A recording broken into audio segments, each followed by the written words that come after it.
from the White House. Sure. With us now, two members of Congress with divergent views on health care reform. Tennessee Republican Marsha Blackburn, member of the House Energy and Commerce Committees, which oversees health care, and senior Democratic whip John Yarmuth, the Kentucky congressman who sits on the House Ways and Means Committee.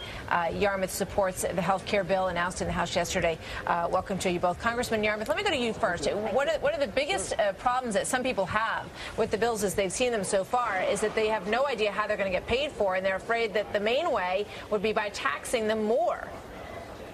Well, actually, no, we know how we were proposing to pay for the cost of this program, and we're paying for it by demonstrating a significant number of cuts in Medicare spending. We think there's a lot of waste and fraud that appears there that we can cut out.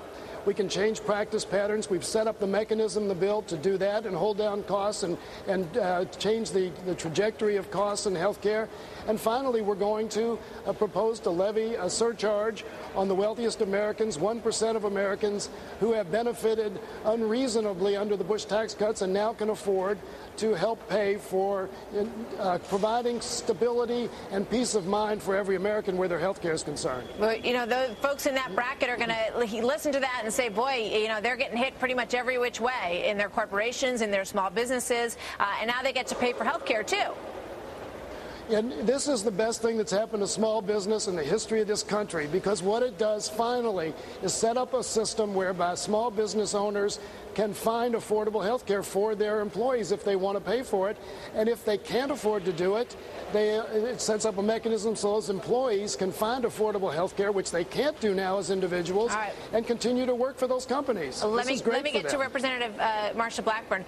Marsha, let's just go right to where this conversation is right now. A lot of people think that what will happen in small businesses is that they won't end up having to offer it at all because there's going to be a public option on the table, and you know they'll push back and not offer their employees anything and have the government pick it up.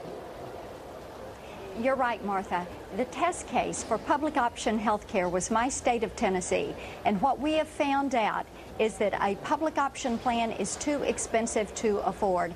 And certainly, as the president says, oh my goodness, we can't afford not to fix this. What we know is that the United States of America cannot afford to repeat the mistakes that we have seen played out in the TennCare delivery system. Now, my colleague says this is the best thing ever for small business. I would offer as an opposition to that this is probably one of the worst things that has happened to small business. And when he talks about taking money out of Medicare savings to our seniors, I would say, look at what they're going to do. The money you've been setting aside all your working career to pay for Medicare when you retire, they're going to take that money to offset the price of government-run health care, and then you're no longer going to have Medicare. What you're going to end up seeing is you're put into the system that they're offering. And I think that is really unfair to our seniors. So, you know, there is a feeling, a sort of creeping along feeling that more and more Americans, and we're seeing it arise in some polls, Congressman Yarmuth, are not happy with this. They're very concerned about this plan. They don't want the public option, and they don't feel like this is, you know, the right way to go.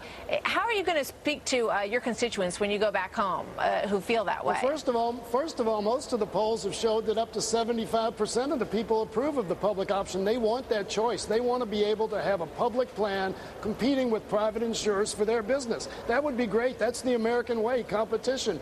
So I don't think we have a big sales job to do on that. Actually, the CBO just projected that only 3% of the American people would choose the public option. That's as of 2019. So all this talk of this is a government takeover, big government, just really isn't borne out by the facts. All right, let's give Marshall the final thought. Go ahead, Marshall, on the final thought there. Yes, you know, what he is saying, I beg to differ with.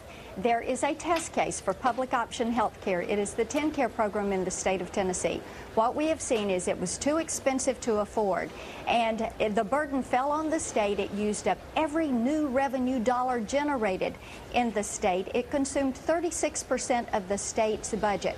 What we saw was 55% of the enrollees into that program were individuals who had previously had private option insurance because they knew they could come into this free public option, and it was a gold-plated program.